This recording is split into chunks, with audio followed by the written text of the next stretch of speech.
Selamat siang, Budian dan teman-teman. Kami akan presentasikan materi kritik dan sastra berdasarkan yang kami peroleh dari hasil diskusi kami. Dari peta konsep berikut, kami akan menjelaskan pertama mengenai pengertian, ciri-ciri serta jenis kritik esai. Yang kedua ada perbandingan kritik dan esai sastra. Yang ketiga penyusunan kritik dan esai dengan memperhatikan aspek pengetahuan dan pandangan penulis. Yang keempat ada analisis sistematika dan kebahasan esai dan sastra. Dan yang terakhir ada penyusunan kritik atau esai dengan memperhatikan sistematika dan kebahasaannya. Pengertian kritik dan esai. Kritik itu adalah pertimbangan baik buruk dalam hasil karya sastra, sedangkan esai adalah karangan yang membahas suatu masalah secara sepintas dari sudut pandang pribadi penulisnya. Ciri-ciri kritik dan esai. Ciri kritik sastra adalah sebagai berikut. Yang pertama, memberikan tanggapan terhadap karya sastra. Yang kedua, memberikan pertimbangan baik dan buruk. Yang ketiga, pertimbangan bersifat objektif. Yang keempat, memaparkan kesan pribadi kritikus. Yang kelima, memberikan alternatif perbaikan. Yang keenam, tidak berprasangka dan tidak berpengaruh terhadap penulisnya. Ciri esai adalah yang pertama, berbentuk prosa. Yang kedua, singkat. Yang ketiga, memiliki gaya pembeda. Yang keempat, selalu tidak utuh. Yang kelima, memenuhi kebutuhan penulis. Yang keenam, mempunyai ciri pribadi. Jenis kritik dan esai. Kritik ada beberapa jenis yang dapat diuraikan sebagai berikut. Yang pertama ada kritik sastra intrinsik. Itu adalah menganalisis karya sastra berdasarkan unsur intrinsiknya sehingga akan diketahui kelemahan dan kelebihan yang ada di dalam karya sastra. Kedua ada kritik ekstrinsik. Adalah menganalisis dengan cara menghubungkan karya sastra dengan penulis, pembaca, atau masyarakat. Yang ketiga ada deduktif. Adalah menganalisis dengan cara berpegang teguh pada sebuah ukuran yang dipercayainya dan dipergunakan secara konsekuen. Yang keempat ada kritik induktif, adalah menganalisis dengan cara melepaskan semua hukuman atau aturan yang berlaku. Yang kelima, kritik impresionik, adalah menganalisis karya sastra berdasarkan kesan pribadi secara subjektif terhadap karya sastra. Yang keenam, kritik penghakiman, adalah menganalisis dengan cara berpegang teguh pada ukuran atau aturan yang tertentu untuk menentukan sebuah karya sastra baik atau buruk. Yang ketujuh ada kritik teknis, adalah kritik yang dilakukan untuk tujuan tertentu saja. Lalu ada esai. Ada beberapa jenis esai yang dapat diuraikan sebagai berikut. Yang pertama ada esai deskriptif. Esai deskriptif adalah esai yang melakukan subjek atau objek yang dapat menarik perhatian pengarang. Yang kedua ada esai tajuk, adalah esai yang sering dilihat dalam surakarya. Yang ketiga esai cukilan watak. Esai jenis ini adalah esai yang memperbolehkan seorang penulis membeberkan beberapa segi kehidupan individual seorang tokoh terhadap para pembaca. Dalam pembahasan ini penulis tidak menuliskan biografi.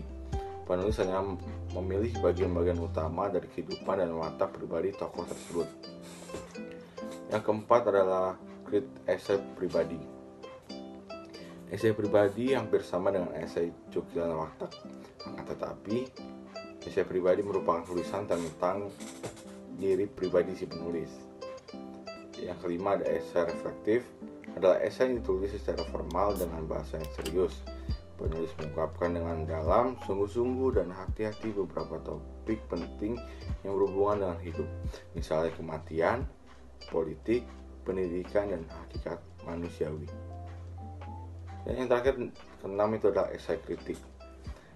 Esai kritik adalah tulisan tentang pemusatan diri penulis terhadap seni, misalnya lukisan tarian, pahat, patung, teater, dan kesastraan.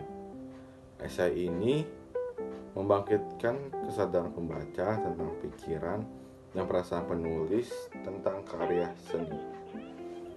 Sekian jenis kritik dan esai. Terima kasih. B. Perbandingan kritik dan esai sastra. pertama kita akan mengidentifikasikan unsur pendukung dari sebuah teks kritik maupun teks esai sastra. Teks kritik adalah sebuah teks yang memiliki penilaian secara kelebihan maupun kekurangan dari sebuah karya yang bersifat objektif.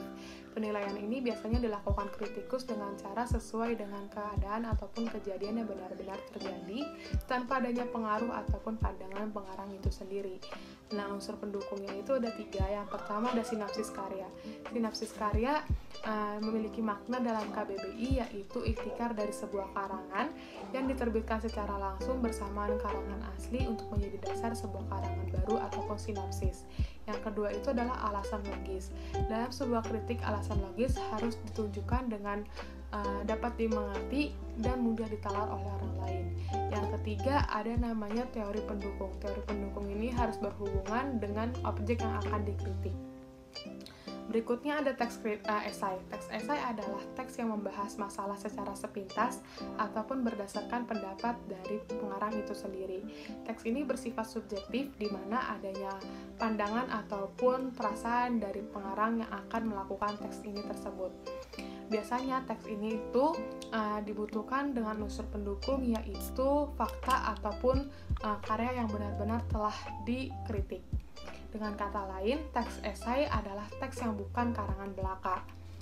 Nah, berikutnya kita akan mengidentifikasikan teks kritik dan teks esai berdasarkan sudut pengetahuan dan sudut pandang penulisnya.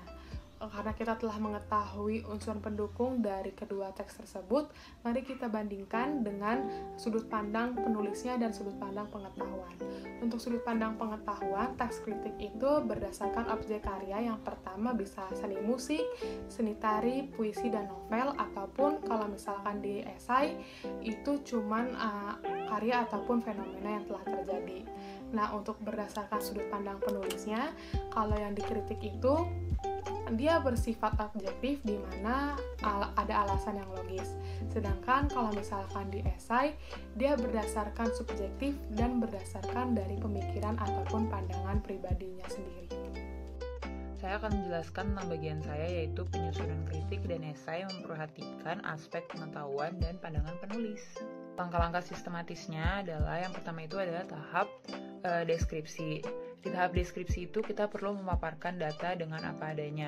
Contohnya dengan mengklasifikasikan data sebuah cerpen berdasarkan urutan cerita dan mendeskripsikan juga nama tokoh dan tokoh-tokoh yang ada di dalam cerpen tersebut. Yang kedua itu adalah tahap penafsiran. Di tahap ini itu adalah tahap penjelasan tentang karya sastra tersebut. Di tahap ini karya sastra itu perlu ditafsirkan, yang artinya perlu menangkap makna karya sastra dengan tidak hanya menurut apa adanya, tapi menerangkan juga apa yang tersirat dengan mengungkapkan pendapat sendiri. Yang ketiga itu adalah tahap analisis. Tahap analisis itu adalah tahap kritik yang sudah mengurai data. Di tahap ini itu kita udah nyari makna dan membanding-bandingkannya dengan karya sastra yang lain. Yang keempat itu adalah tahap evaluasi. Di tahap ini itu adalah tahap terakhir dari sebuah kritik sastra. Di evaluasi itu kita bisa memberikan evaluasi lewat sebuah pujian seperti berbobot, baik, buruk, menarik, dan unik. Dan sebaliknya juga kita bisa memberikan tanggapan tentang karya sastra tersebut. Kalau karya sastra tersebut itu kurang berbobot atau tidak menarik dan tidak bermutu. Yang kedua itu menyusun pernyataan esai terhadap suatu objek atau permasalahan. Esai itu merupakan karya tulis dan berbeda dengan kritik. Kalau sebuah kritik itu menyajikan kelebihan dan kekurangan dari karya sastra. Kalau esai itu membahas tentang objek-objek atau fenomena yang dianggap menarik dari sudut pandang penulisnya. Langkah-langkah menyusun esai. Yang pertama itu menentukan judul, menentukan topik permasalahan, menentukan tujuan penulisan esai. Yang keempat itu menentukan jenis esai. Yang kelima itu membuat kerangka paragraf. Yang keenam itu membuat paragraf pembuka. Yang ketujuh itu membuat paragraf pengembang. Dan yang kedelapan itu membuat paragraf penutup. Di saat menyusun paragraf pembuka itu diusahakan untuk menggunakan penalaran edukatif atau induktif. Kalau edukatif itu merupakan pikiran pokok yang ada di awal paragraf. Kalau induktif itu kesimpulan atau gagasan pokok yang biasanya ada di akhir dari paragraf. Di paragraf isi itu harus ditegaskan isi dari paragraf tersebut supaya pesan yang akan disampaikan pada penulis itu tersampaikan. Dan terakhir di paragraf penutup itu adalah esai yang sudah disusun. Sekian penjelasan materi saya tentang penyusunan kritik dan esai berdasarkan aspek pengetahuan dan pandangan penulis. Lalu selanjutnya itu ada analisa sistematika kritik sastra dan esai. Membandingkan sistematika kritik sastra dan esai. Struktur teks kritik itu terbagi menjadi 3. Yang pertama, pernyataan pendapat, yang disebut juga dengan tesis. Bagian ini menyatakan hasil penilaian terhadap karya yang akan dibahas. Dan yang kedua, argumen, menyajikan argumen yang didukung dengan data objektif dalam karya beserta dengan yang logis. Dan yang ketiga, penegasan ulang, yang mengakhiri teks dengan sebuah ringkasan atau pengulangan kembali tesis namun dengan kalimat yang berbeda.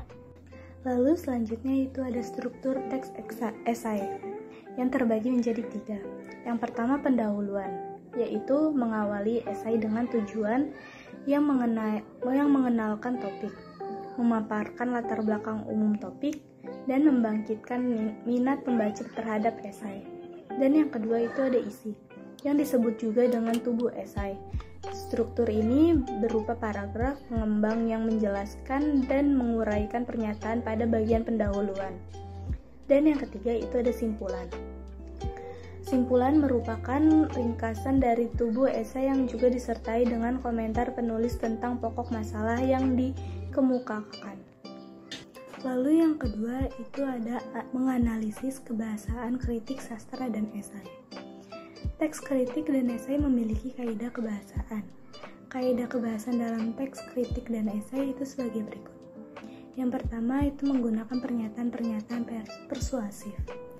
Dan yang kedua menggunakan pernyataan atau ungkapan yang bersifat menilai atau mengomentari. Dan yang ketiga menggunakan istilah teknis yang berkaitan dengan topik yang dibahasnya.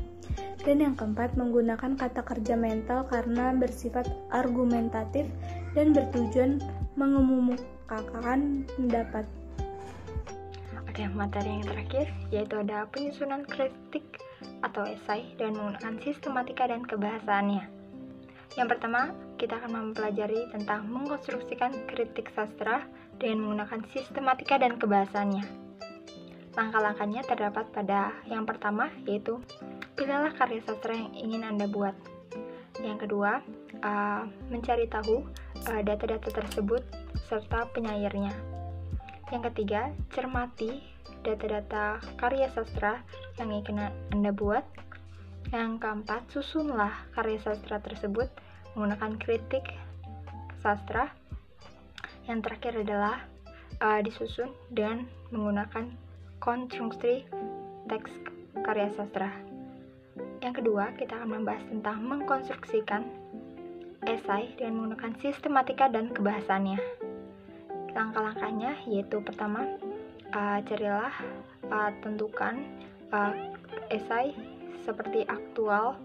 Yang kedua, yaitu mencari tahu data-datanya dari fenomena aktual tersebut. Yang ketiga, kita mencari sudut pandang yang mungkin menarik untuk dibahas. Yang keempat, susun esai tersebut seperti teks esai. Yang terakhir adalah mengkonstruksikan teks esai tersebut sesuai dengan kerangkanya. Terima kasih. Sekian presentasi dari kelompok kami.